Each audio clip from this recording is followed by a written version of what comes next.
Bom dia, pessoal. Eu vou falar um pouquinho sobre alguns itens que eu já havia comentado anteriormente na aula presencial, só para vocês revisarem e também para prepará-los para o vídeo propriamente dito da prática que será executado. Então, em química analítica, nós temos dois tipos de aparelhos volumétricos. Nós temos os aparelhos do tipo TD, to deliver, aquela palavra em inglês que significa transferência. E, como regra geral, sempre que eu trabalhar com uma vidraria do tipo TD, eu obrigatoriamente devo fazer ambiente nessa vidraria. Então, qual que é o primeiro passo? Limpar a vidraria, lavar, depois fazer o ambiente se ela for do tipo TD. Como primeiro exemplo de aparelho TD, aquele que mais a gente usa em laboratório de química analítica, são três as vidrarias: a proveta, a pipeta, tanto volumétrica quanto graduada, e a bureta. Vou comentar sobre cada um, né? A proveta, aqui eu tenho um desenho dela, onde ela tem uma escala graduada, onde eu meço um determinado volume. Importantíssimo, a proveta é um instrumento, é uma vidraria de baixa precisão. Eu jamais posso utilizar a proveta para fazer transferências se eu necessito saber do volume exato que eu estou transferindo. Importante, na hora de fazer a leitura do volume a ser transferido, isso serve para qualquer equipamento, qualquer vidraria graduada, eu tenho que manter o nível do olho no nível do menisco. Eu não posso colocar meu olho acima do menisco ou abaixo. Quando eu faço isso, eu cometo erros que nós chamamos erros de paralaxe. Então, como regra geral, o olho sempre deve estar ao nível do menisco para fazer a leitura do volume transferido. A segunda vidraria TD, muito utilizada em laboratório de química analítica, são as pipetas. As pipetas, diferente das provetas, elas são de alta precisão. Elas são de dois tipos: pipeta volumétrica, onde eu não tenho uma graduação, e pipeta graduada, onde eu transfiro volumes variados. Aqui eu tenho a maneira correta de se fazer a transferência de volume utilizando uma pipeta. Eu encho com o líquido acima do menisco, depois eu enxugo a parte externa, depois eu acerto o menisco liberando o vidro, liberando o líquido, e finalmente eu transfiro o líquido para o recipiente coletor. Depois que todo o líquido foi transferido, eu deixo mais ou menos durante 2 segundos a ponta da pipeta encostada na parede do frasco de vidro. Esse é o procedimento padrão que nós devemos sempre utilizar no laboratório de química analítica. Sempre procurar reproduzir a maneira que nós transferimos o líquido. Tá? Então, aqui na legenda da figura 3 explica claramente tudo que nós vamos fazer durante a transferência no laboratório de química analítica. A terceira vidraria do tipo Delivery, DD, são as buretas. As buretas, elas são vidrarias perfeitas para serem utilizadas em situações de titulação, que vai ser a técnica predominante nesse semestre. Então, reparem aqui que eu tenho um desenho de uma bureta, ela também tem uma escala graduada, ela tem uma torneirinha. Quando eu utilizo essa torneira para fazer transferências de volumes variados. Existem duas maneiras de se abrir e fechar a torneira. Ou abraçando a torneira, como aqui, esse desenho na letra B, mas a maioria das pessoas utiliza desse jeito aqui, né? Elas simplesmente seguram o êmbolo da torneira e fazem a liberação de volume. Vejam aqui nessa fotografia, a mão do operador não está abraçando a torneira, como aqui na letra B. Também é válido. E essa situação aqui da fotografia é a mais utilizada. Para fazer a leitura do menisco, do volume transferido, que vai ser muito uma prática corriqueira durante as titulações, eu olho o menisco ao nível dos olhos, ok? Eu não cometo o erro de paralaxe. Então, eu tenho aqui um desenho onde a pessoa, inclusive, colocou um pedaço de papel quadrado para fazer a leitura correta do menisco, ou aqui nessa figura, onde eu reparo que o volume desse menisco está apontando para alguma coisa como 38 mililitros. A próxima seção de vidrarias são as vidrarias do tipo TC, to contain, do inglês, vidrarias que contêm determinados volumes de solução. A principal delas são os balões volumétricos, são vidrarias de alta precisão. Muito importante, pessoal, toda vez que eu for trabalhar com vidrarias do tipo TC, eu não devo fazer ambiente. Ok? Tem um errinho aqui, não é TD, é TC, ok? Então, não devo fazer ambiente em vidraria TC. É óbvio que as vidrarias TC, elas têm que estar limpas antes de serem utilizadas, mas eu não faço ambiente. Aqui um desenho mostrando como eu devo fazer para preencher completamente um balão volumétrico. Aqui está o menisco. A marca desse menisco representa o volume exato desse balão. Eu transfiro um sólido ou um líquido qualquer para dentro do balão e depois eu completo com o solvente. Posso utilizar um filtro, um funil, até a marca do menisco. E não se esqueça que para aferir o menisco eu tenho que manter ao nível dos olhos para fazer a leitura correta. Bom, depois eu fecho o balão e minha solução, que foi diluída nesse processo, está pronta para ser utilizada. A outra vidraria TC, muito utilizada em laboratório de química analítica, trata-se do Erlenmeyer, cuja foto eu tenho aqui. Ele é muito utilizado em titulação, por exemplo, onde eu mostro aqui uma titulação sendo realizada, onde a pessoa, utilizando uma bureta, ela está transferindo volumes variados para dentro do Erlenmeyer. Jamais faço ambiente no Erlenmeyer que eu vou utilizar para titulação, com a solução a ser titulada, porque senão eu transfiro o volume da solução a ser titulada e estarei cometendo um erro. O Becker, ele é um caso particular. Ele pode se comportar como uma vidraria TC ou TD. Às vezes eu simplesmente uso o Becker para armazenar uma solução, como aqui representado na figura 9. Às vezes eu uso o Becker para fazer uma transferência. Importante lembrar que o Becker é de baixa precisão. Jamais eu posso utilizar o Becker para fazer uma transferência de volume se eu desejo precisão, se eu desejo saber o volume exato transferido. Então, eu mostro aqui um Becker sendo utilizado para transferência e, nesse caso particular, eu devo fazer ambiente nesse Becker antes de fazer a transferência.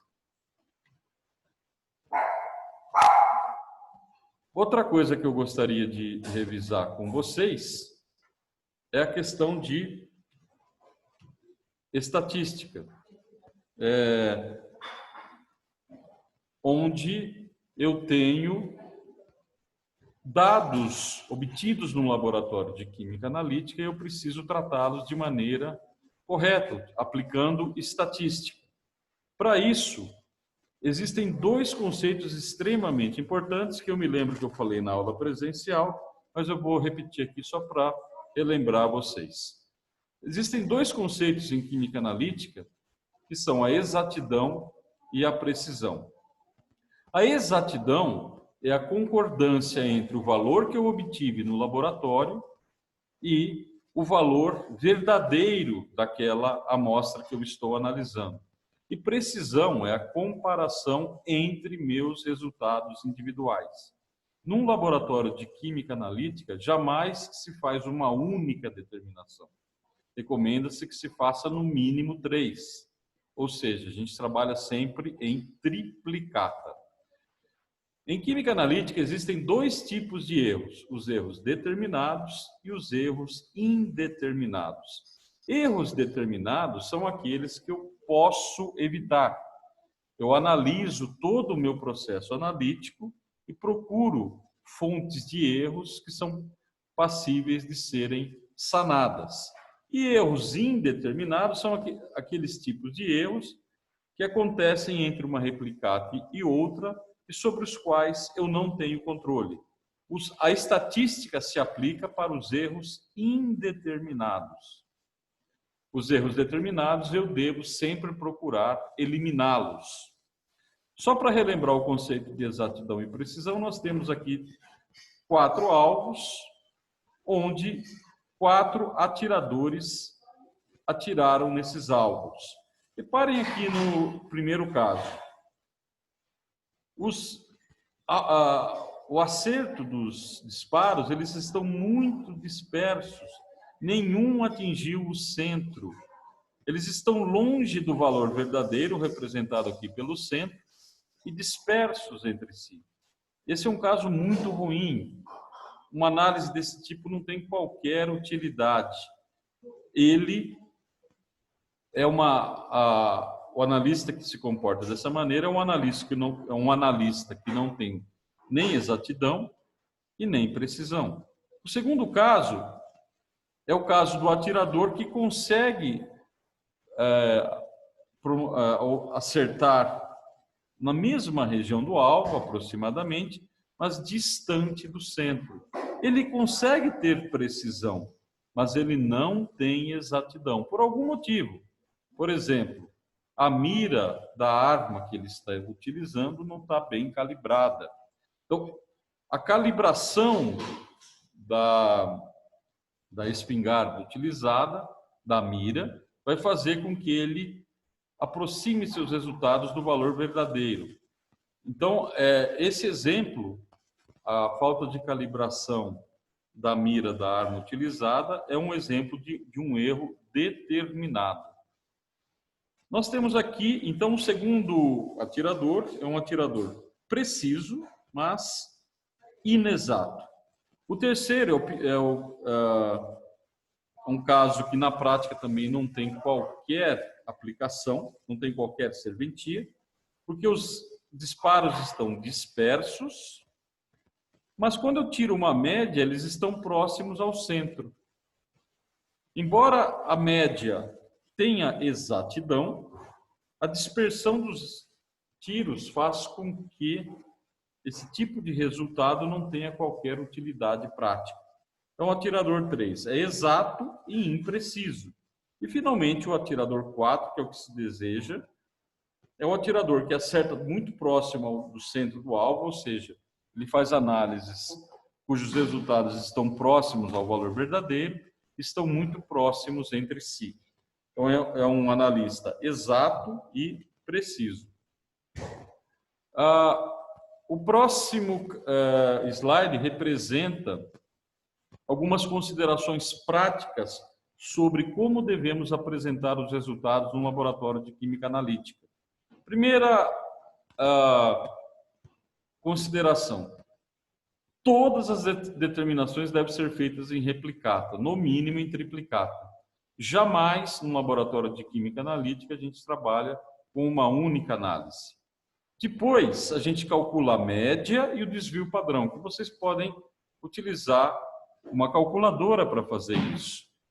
Na apostila que eu passei para vocês, inclusive, tem as fórmulas para calcular a média e o desvio padrão.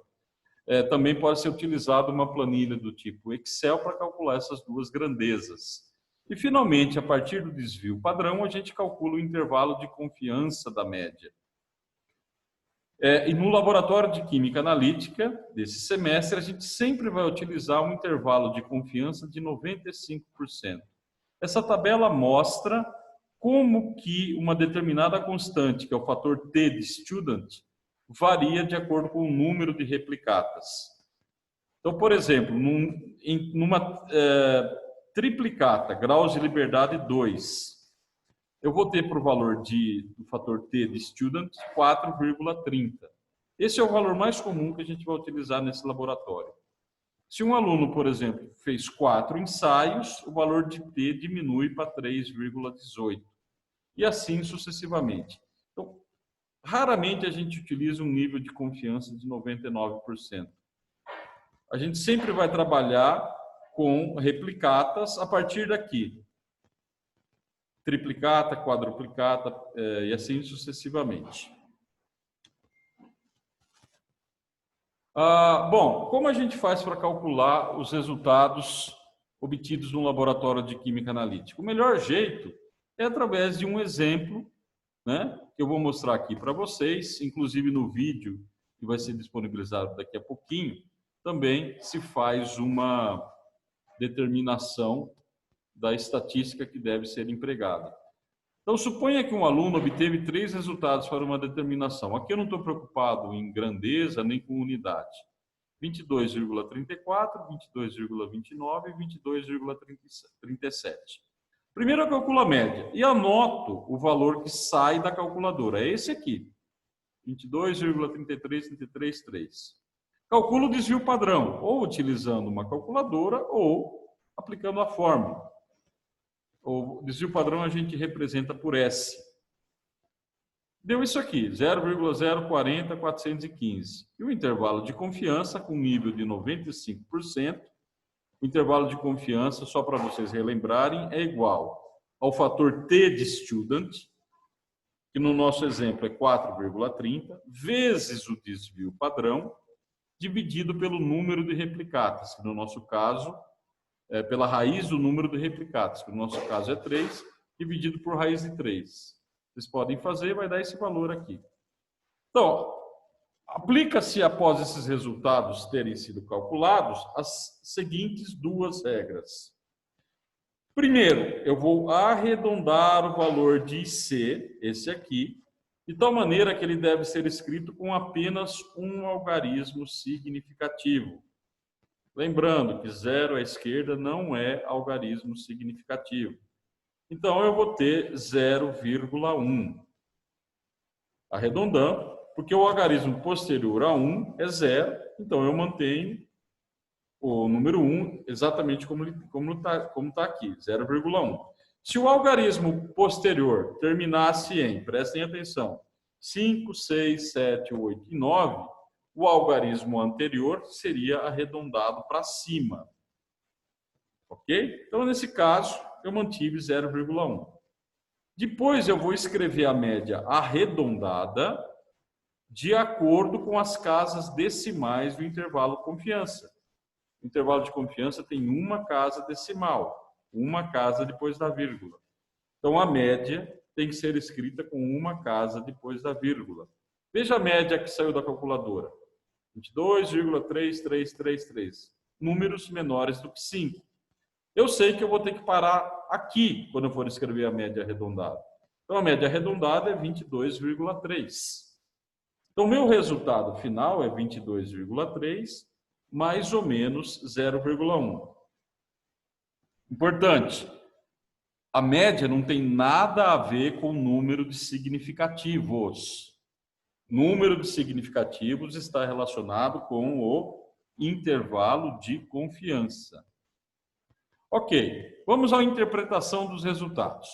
O nosso resultado final é 22,3 mais ou menos 0,1. Se eu desejar calcular a imprecisão do meu resultado, eu uso essa formulazinha aqui.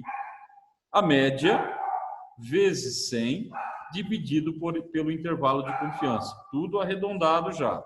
Então, no nosso exemplo, 0,1 vezes 100 dividido por 22,3. Isso vai dar uma imprecisão de 0,45%. É um número muito bom. No nosso laboratório, a gente aceita a imprecisão no máximo de 5%. Se deu acima de 5%, alguma providência tem que ser tomada, de preferência repetindo os ensaios e rejeitando o valor que está mais discrepante. A exatidão é a comparação do meu resultado médio com o valor de referência, ou o valor verdadeiro, se eu tiver disponível. Então, é a média menos o valor de referência vezes 100 dividido pelo valor de referência. Tá? Então, se eu estou trabalhando direitinho, eu obtenho precisão muito baixa, imprecisão muito baixa, e também a exatidão vai ser muito baixa. Notem que se a média for igual ao valor de referência, o meu erro de exatidão vai ser 0%. Então, e como é que eu interpreto o resultado? Talvez a coisa mais importante aqui dessa aula de recapitulação.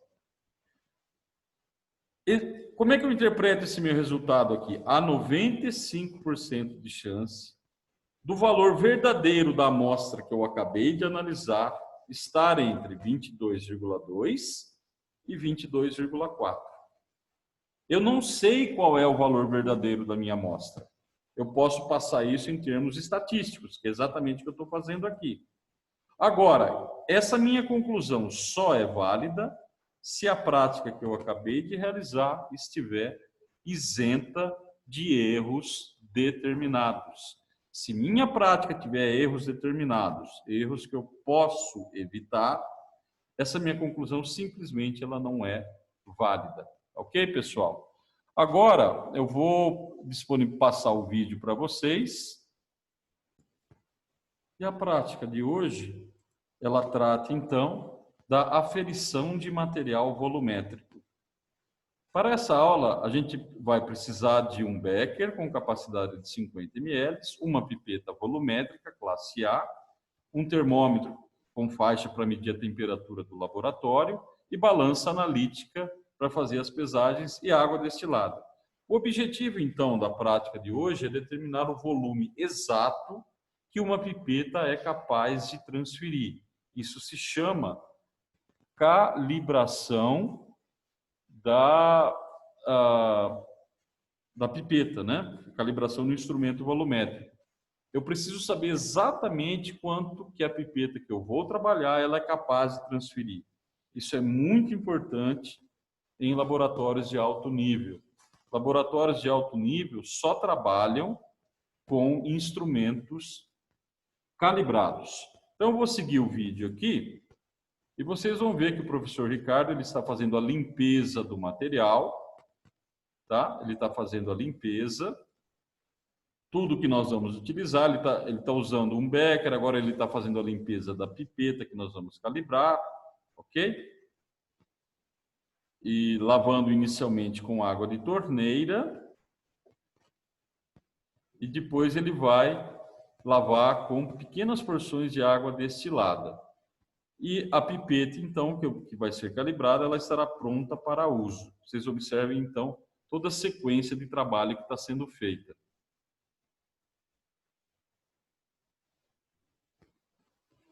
O becker vai ser utilizado para fazer a pesagem da água que a pipeta é capaz de transferir. Ele também está sendo lavado, ok?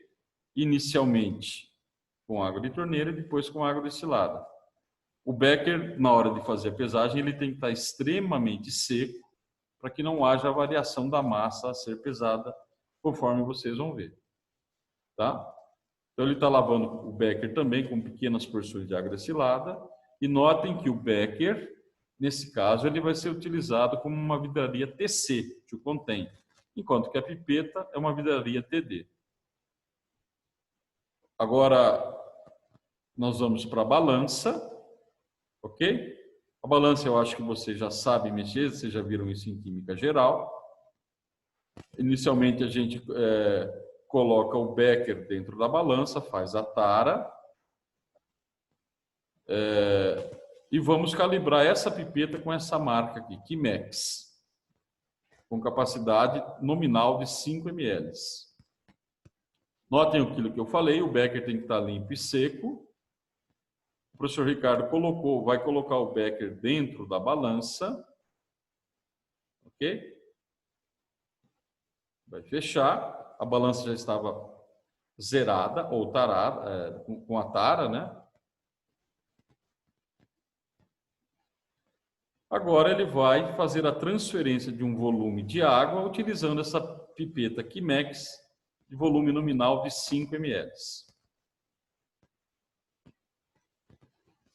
Vejam como é que ele está preenchendo a pipeta. É mais ou menos aquilo que eu falei para vocês, ok?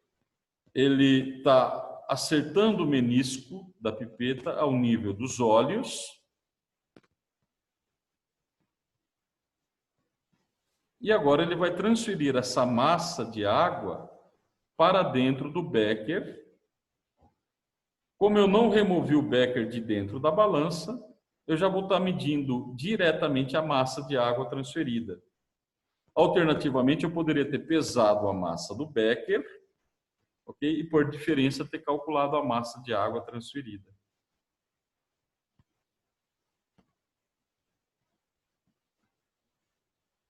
Ele espera um pouquinho para que a balança estabilize.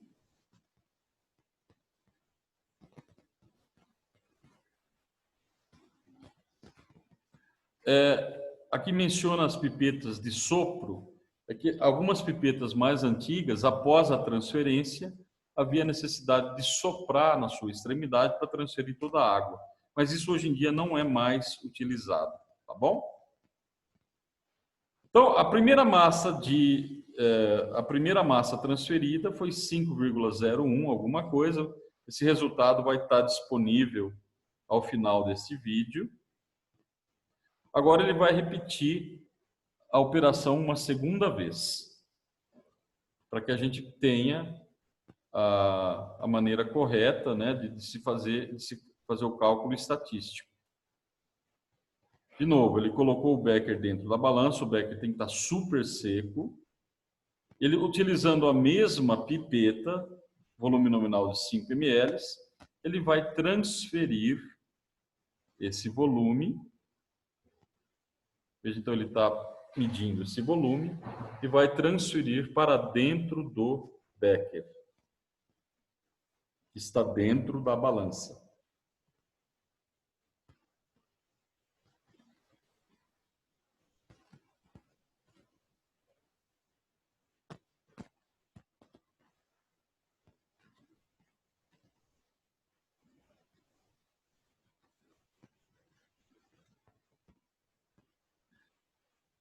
Então, ele fecha a balança, espera estabilizar e vai anotar a massa que vai estar disponibilizada daqui a pouquinho aqui no vídeo.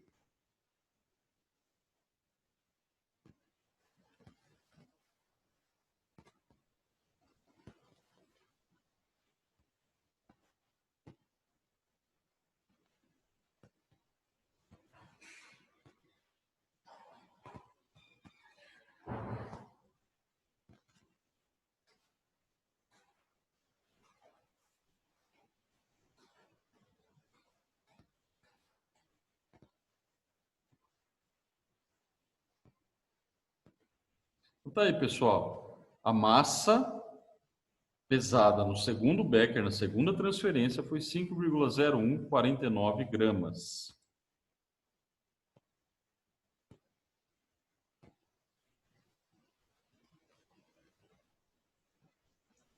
E, finalmente, a terceira medida.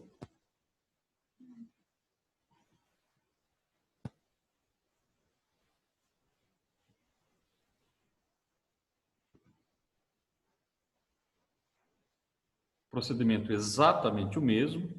Quando vocês forem fazer replicatas, vocês sempre devem procurar repetir exatamente o mesmo procedimento que vocês adotaram em todas as replicatas. O manuseio da pipeta, ok? A maneira de se acertar o menisco. Se a pipeta exige sopro, vocês devem soprar nas 3 replicatas. Ok? De novo, eu chamo a atenção de vocês para a aferição do menisco ao nível dos olhos. Isso é muito importante. Existem detalhes no laboratório de química analítica que são muito mais importantes do que aquilo que vocês trabalhavam em química geral. Aqui nós estamos procurando fazer medidas exatas, né? É nossa preocupação ter um valor exato ao final das nossas medições.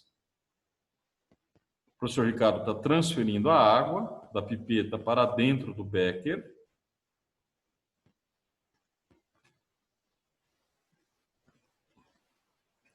Depois de transferido, ele vai agora fechar e esperar estabilizar para fazer a pesagem.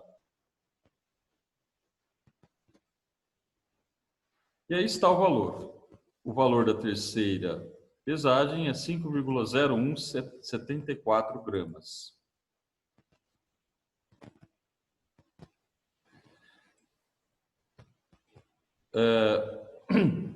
E também é importante dizer que o procedimento foi feito exatamente da mesma maneira com a pipeta da marca Glacier, com capacidade nominal de 5 ml, como mostrado aqui no vídeo, tá?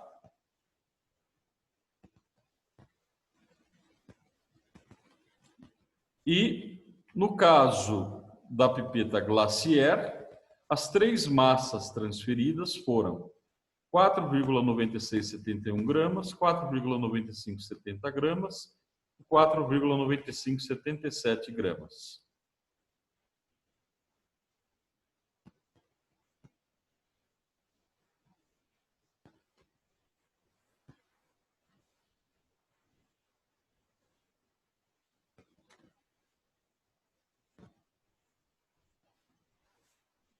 Bom, qual que é o objetivo então?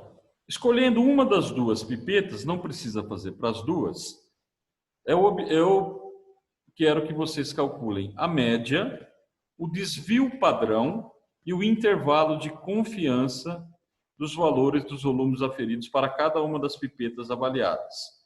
Ok? Vocês vão escolher uma das duas.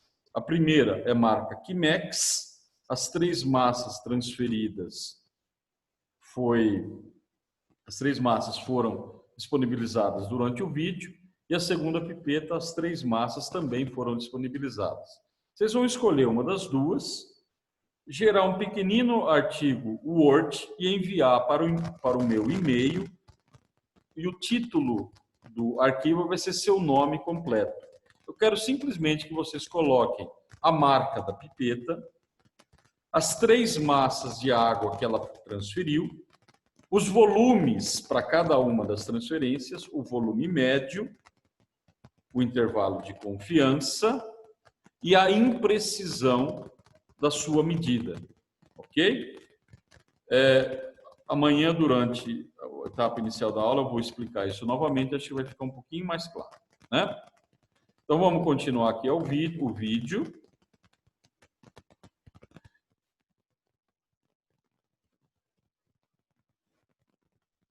Então, com isso a gente termina o vídeo, vocês viram como é que funciona. Então, o para casa de vocês é muito simples. Vocês vão, então, escolher uma das duas pipetas e com as massas geradas, a gente vai utilizar como densidade da água 1 grama por ml, 1 grama por centímetro cúbico, para calcular o volume que ela transfere. Vocês vão aplicar a estatística em cima desse volume transferido. Ok? Com isso, então, eu encerro minha transmissão. E amanhã, antes da aula, eu vou dar um pouquinho mais de explicação sobre isso. Ok? Obrigado.